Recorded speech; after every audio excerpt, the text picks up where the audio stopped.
So I'm having a chat with Carlos of Low Island. How are you? Very well, thanks. Thanks for having me. Pleasure's all mine. You're here at Truck Festival. You've had a busy weekend as well.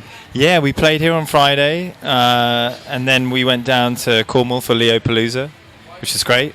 Played just for a block party, got to watch them. Stayed somewhere in Taunton, and now I'm here. Yeah, back again. Back again. Looking forward to later as well. Yeah, really excited for tonight. Yeah, it's going to be really nice. Last night of the festival was always a different vibe to the first. So. Yeah, good. And you've been busy this year doing some live stuff. How's your touring been this year? Yeah, it's been lovely. Yeah, we did a UK tour, and we also did South by Southwest in Austin, which was really fun. First time playing in the States. Yeah, it's been really good. I feel like, the live show just, from my perspective, keeps on growing and getting more exciting, and we're giving more to the performance. So yeah, it's been really revitalising actually. Yeah, good. And that was all in support of your second record. Yeah. So for those who haven't heard that yet, tell us a little bit about that. Life in Miniature was our second album, and it was kind of like, wasn't a pandemic record, but it did look back over those sort of 3 years of seismic change. I think everyone went through lots of different things in that period, some good, some bad, and a lot bad. I mean, in my case, I lost relatives to COVID, but then I also fell in love. I left home, so there was a very kind of rich emotional experience of that time. And the record kind of tries to kind of make capture that in a sort of timestamp way. Saying like this was a moment in time, it happened, it was its own kind of collection of stories and events. So that's what Life in Miniature was trying to do.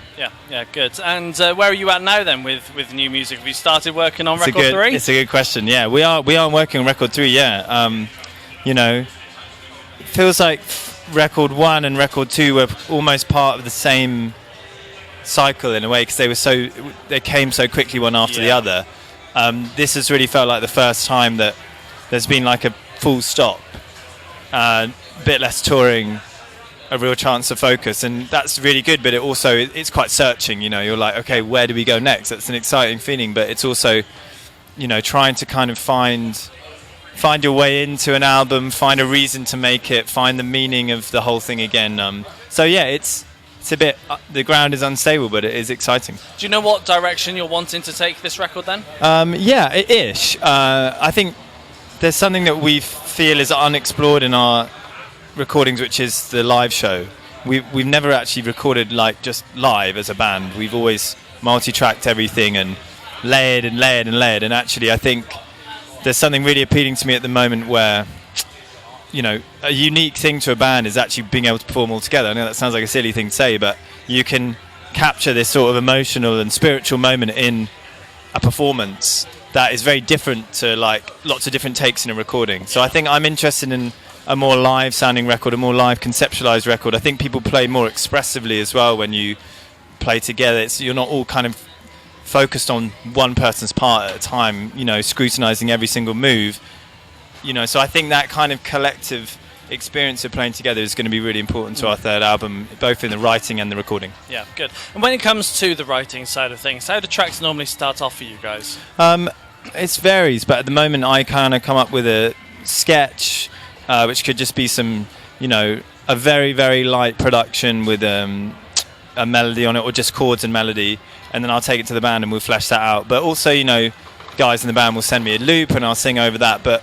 So it varies, but at the moment it's always trying to put song first and then production, so it's like get the song right, and that really is about the words, the melody and the chords. The production follows, and that's the way that I like to work it the best. And speaking of the lyrics, how easy do you find it to add the lyrics to the music? Do you find it quite complicated at times? I think lyrics, it really depends. When I've been reading a lot about creativity recently. I've been reading everything from Nick Cave to Philip Guston to Kay Tempest, and it's been a nice thing to do because it's made me realise how my sort of fraught relationship with the creative process is shared by incredibly successful people. And it's one of those things, it's something that Nick Cave's wife said to him, I think, which is something like, it doesn't come until it does. So you're there chipping away, could be for weeks on end, and then suddenly you break through to the other side and there's a fully formed song. You don't really know how it happened. So lyrics are funny like that. And also with this album, you know, the last 2 records have been very personal and personal experience. And I'm trying to kind of move away from that a little bit and try and, you know, I don't know, connect with, you know, more either fictional things or, you know, things just which are a bit more beyond me, which, you know, I'm kind of done talking about me for a while. Yeah, and I'm sure you've written plenty of lyrics down to use in the future. Is there any that come to mind that you haven't used yet that you kind of really want to use at some point? There's always, yeah. That's another. I could bang on about Nick Cave for a long time, but there's another thing that he said, which is, you know, when you're writing a song, you've got so many ideas, disposable ideas. Most of it's rubbish.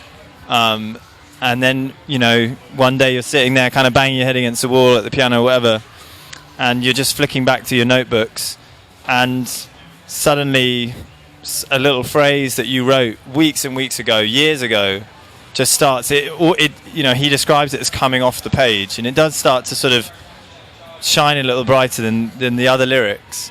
So yeah, you're always going back. But it's also important when you start a new record to try and kind of draw a line between the old material and new material, just in terms of like a psychological thing, to try and push yourself into new realms. So yeah, there is a degree to which old lyrics kind of come back, but always trying to look forward, you know? Yeah, absolutely. And people will want to see you playing live and touring and things. What's the plan once this weekend's out of the way? What's your plan next? It's a really good question. At the moment, it's just to make this record and try to finish it by the end of the year, and then everything will flow from that. But you know, we'll see how we get on. I think at the moment, really just trying to be like, I know it sounds so trite, but just make a great record. I think that's our main focus, is make something that we're really, really proud of, and everything else will flow from that, and it will work out once the album is what it should be, or the music is what it should be, you know? Yeah, absolutely. And you've done shows in Europe and over in the States now. Yeah.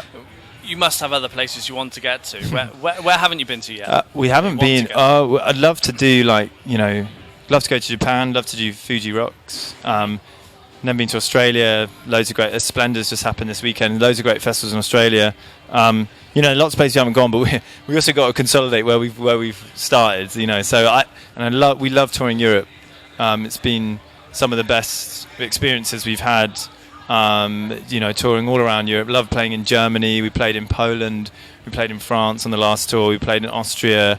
Previously, we've gone to places like Denmark. So, you know, there's a lot of more work that we can be doing there, and more shows to be played there, which I think makes us feel very excited. Those are really, they've always been great shows and great places to play and great crowds. So yeah, you know, as well as new places, go back to the old ones. Yeah, good. Carlos, it's been great. Thank you very much. To chat with you.